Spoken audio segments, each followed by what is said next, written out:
폭등기가 올 것이다. 그 근거가 무엇이냐? 공급의 감소는 뭐다? 폭등이다. 근데 문제는요, 인구가 줄어드는 속도가 어마어마하게 지금 가파른 거예요. 반갑습니다. 아파트 사이클 연구소 소장 이현철입니다. 배짱입니다. 반갑습니다. 네. 선생님, 저희가 그 사이클 얘기를 했을 때 2025년, 26년 이때가 바닥기. 아닌데? 아닌가? 27년. 알았어. 다시. 27년이 바닥기 네. 그 즈음일 것이다 이런 말씀을 하셨잖아요. 네. 그런데 말입니다. 요즘 들어서요. 지금부터 3년 전후로 네. 폭등기가 올 것이다. 이런 말들이 곳곳에서 들리고 있어요. 그 근거가 무엇이냐? 네. 이런 걸 따져봤을 때요. 네. 바로 얼마 전에 국토교통부가 올 상반기 전국 건축 인허가 현황을 집계를 했는데요. 네. 이 결과를 보니까요. 23년 이 상반기의 인허가율이요. 17,589건인 거예요. 네. 그래서 이게 작년 대비 4만 건. 재작년은 8만 건에 비해서 정말 많이 수치가 떨어졌다. 네네. 그래서 인허가가 되고 나서 3년 후에 이제 분양이 들어가게 되는데 이렇게 수치가 줄어들면 3년 후에 분양할 집이 없을 거 아닙니까? 네. 그러면서 공급이 확 줄어든다. 공급의 감소는 뭐다? 폭등이다. 이렇게 해서 3년 후에 이제 아파트 가격이 다시 상승할 거다. 이런 얘기가 많이 들리더라고요. 이 인허가 비율 이걸로 3년을 좀 부동산 시장을 좀 예상을 해보는 척도로 좀 쓰고 있는 것 같아요. 사실 이제 좀 이런 데이터를 가지고 이제 제대로 알려면 인허가가 나고 네. 분양으로 되고 착공이 되고 준공이 되고 입주까지 되는 이 일련의 이제 과정을 좀 이해를 할 필요가 있는데 네.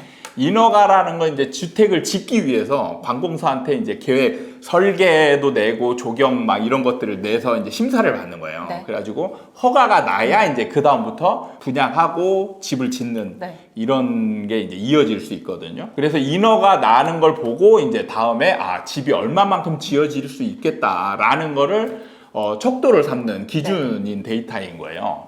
그래서 보통 보면은 인허가를 하고 1, 2년 정도 후에 분양을 해요. 네. 그 다음에 분양을 하고 이제 준공이 될 때까지 기간이 보통 2년에서 3년 정도 걸리는 네. 거예요. 그래서 보면은 인허가를 받고 이제 집이 지어져서 입주를 할 때까지 기간이 보통은 이제 4년, 좀 길면 5년 정도 네. 이렇게 이제 시간이 소요되는 거예요. 그래서 인허가가 이제 줄었다. 줄었다 그러면은 사실은 이제 뭐 우리가 이제 기존의 방식대로 공급 논리를 피자면 이제 집이 생기는 시점, 입주 물량이 이제 네. 공급이잖아요. 네.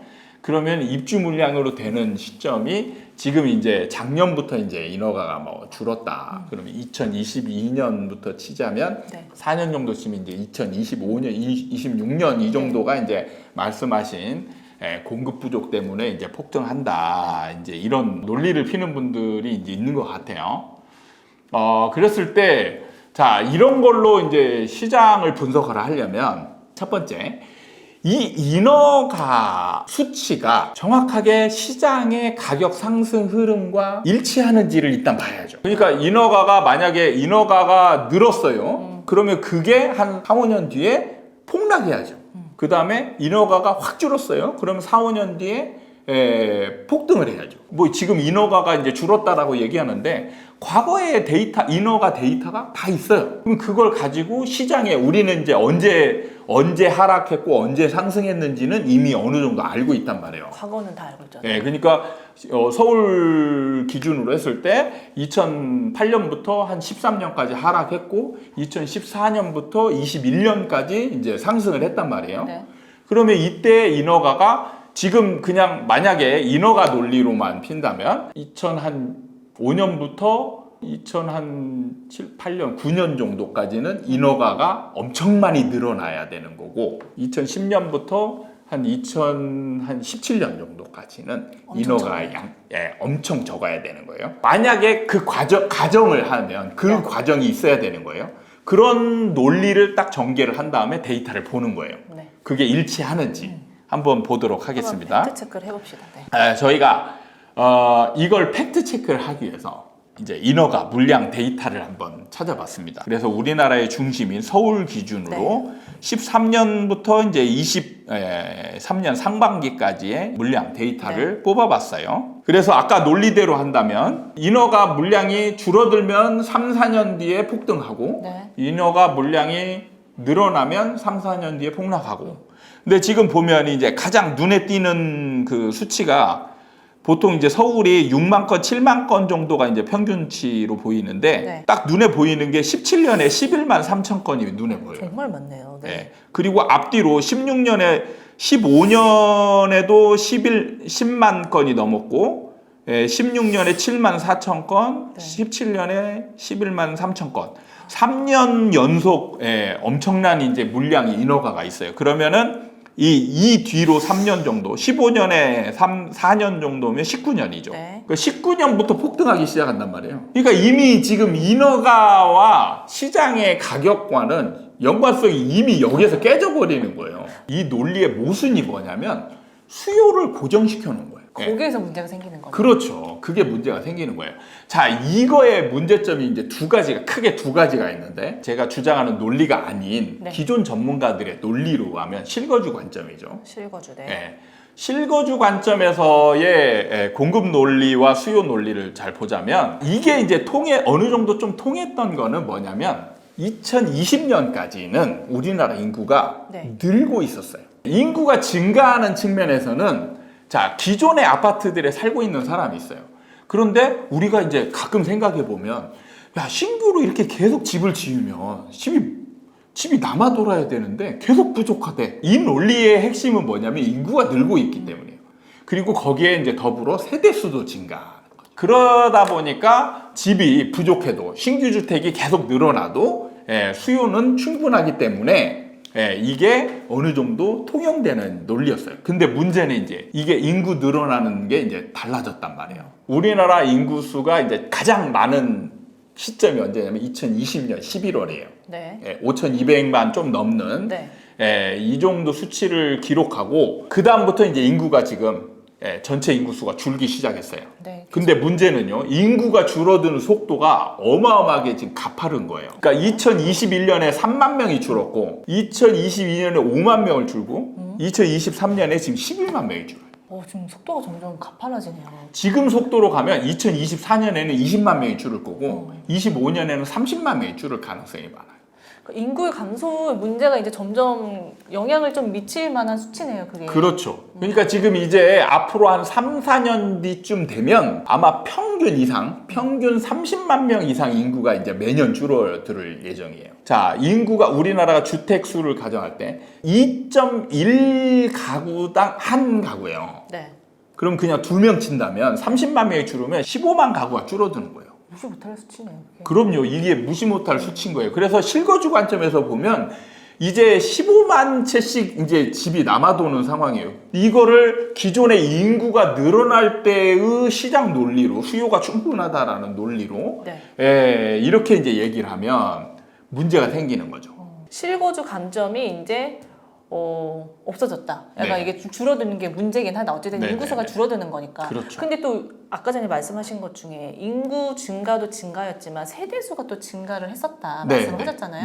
근데 이 세대수 증가는 인구 감소랑은 좀 별개로 봐야 될 것 같거든요. 별개가 아니에요. 지금까지는 세대수가 줄고 있지 않았기 때문에 사람들이 지금 보면은 인구는 줄고 있는데 세대수는 약간 늘고 있어요.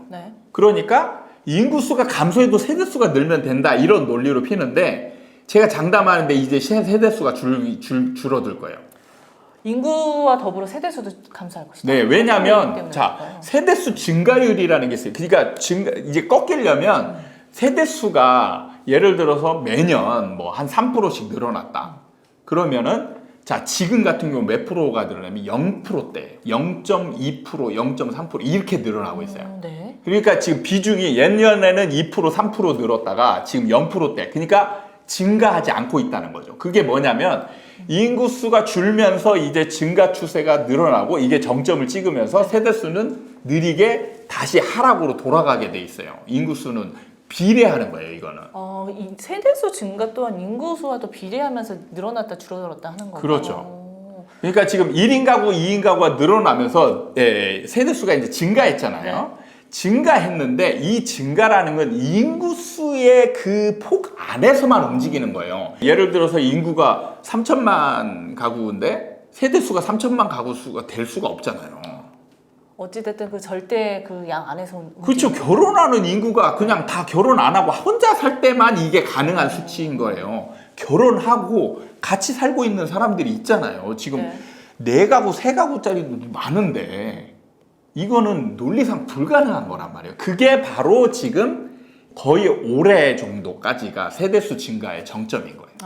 약간 시간차는 있지만 좀 비례하면서 같이 움직이는 거라고 보면 그렇죠. 되겠네요. 그래서 이제 아마 내년부터는 이대 세대수가 줄어드는 도시들이 막 생길 거예요.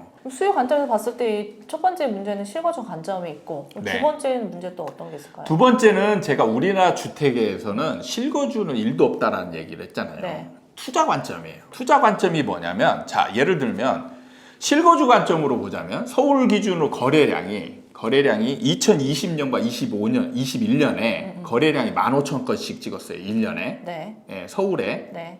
근데 2022년에 1,000건이 안 돼요. 아, 이게 한 달 기준이에요. 네. 한 달 기준으로 보자면 서울에 한 달에 달에 15,000건씩 거래가 됐어요. 근데 2020년에는 1,000건이 안 돼요.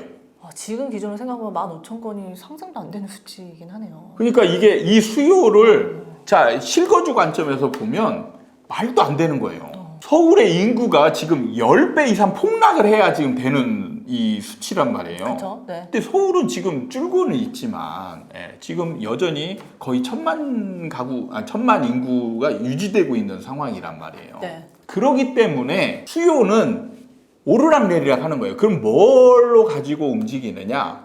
우리나라의 수요는요. 가격이 올라갈 때 되면 수요가 폭증해요.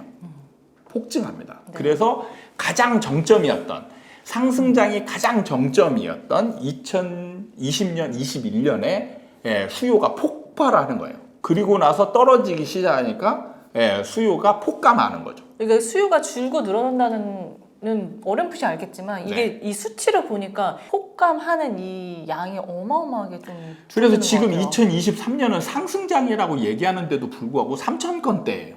불과 3,000건대밖에 안 돼요. 이게 수요가 어마어마하게 폭감을 한 상황이에요. 네. 그러면 이럴 때는 뭐냐면 자 수요와 공급의 논리로 하면 수요가 많을 때 기준으로 하면 수요가 아무리 늘어도 그러니까 자 인허가량을 볼 때 아까 2017년에 11만 3천 건으로 늘어났는데 그러면 이게 논리로 하면 2021년에 폭락해야 되는데 폭등했잖아요. 네. 그게 뭐냐면 인허가량 주택 수가 늘어나는 신규 주택 수가 늘어나는데도 불구하고 폭등한 이유는 수요가 폭증한 거예요. 근데 그 다음부터 갑자기 수요가 확 줄어드는 거예요. 제가 연기처럼 사라진다는 표현을 가끔씩 했잖아요. 네. 그런 것처럼 수요가 사라지면 이 인허가량이 줄어도 인허가량이 줄어도 상승하는 게 아니고 하락할 수 있는 거예요. 그럼 진짜 이 수요가 투자 수요를 보면 이게 3, 4년 후에 수요가 어느 정도 되는지를 좀 살펴봐야 이 공급량을 얼마 정도 흡수를 하는지 아니면 정말 적어도 이게 남아도는 수요가 될지 이것도 한번 봐야 되겠네요. 그러니까 제가 2027년 정도까지는 하락세를 유지한다고 했잖아요. 그게 뭐냐면 수요량이 줄어들 거예요. 집값이 안 올라가면 수요는 없어져요. 안 사요. 집을 안 사고 다 임대로 가거나 아니면 그냥 제자리에 있는 거죠. 그러니까 추가로 사야 될 사람들이 안 사고 집을 얻어서 갈 사람들이 그냥 임대로 가고 이런 식으로 가는 거예요. 그래서 전월세 거래량은 좀 늘어나고 매매 거래량 확 줄어든다는 얘기예요. 그러면 이렇게 신규 공급이 줄어도 시장이 폭등하는 일이 없어요. 오늘은 이 공급량을 좀 3, 4년 후에 공급량을 좀 살펴볼 수 있던 인허가로 좀 살펴봤는데 이 과거 데이터를 살펴봤을 때 인허가 많았을 때 3년 후에 폭락했냐? 그렇지 않았다. 그렇지 또 않았어요. 팩트 체크를 연관성이 하면서 약하다는 거죠. 연결해서 이 수요 관점에서 봤을 때 이 실거주 관점과 투자 수요를 또 살펴봤을 때 3, 4년 후에 이 수요가 어떻게 또 변할지 살펴보면서 이 공급량이 어떻게 이제 시장에 흡수가 될지 좀 살펴볼 수 있었던 것 같아요. 네. 뭔가 좀 왜냐면 유튜브 같은 거 보면요, 이 공급량이 정말 줄어들어서 공급이 확 줄어들었다. 네. 그러면 가격이 폭등한다. 이런 얘기를 너무 이 데이터를 보여주면서 네. 또 그럴싸하게도 얘기를 하니까 그럴 것 통계는 같거든요. 조작하기가 너무 쉬워요. 그러니까 전체를 보고 그 어떤 연관성을 얘기를 하고 이 네. 통계의 이걸 이제 시장의 연관성이나 연관 지수를 가지고 얘기를 해야 되는데 네. 그런 거 설명은 일도 없어요. 그래서 우연히 이제 같은 그 구간만 탁 잘라다가 갖다가 얘기를 해버리면 사람들은 오 맞네? 이렇게 되는 거예요.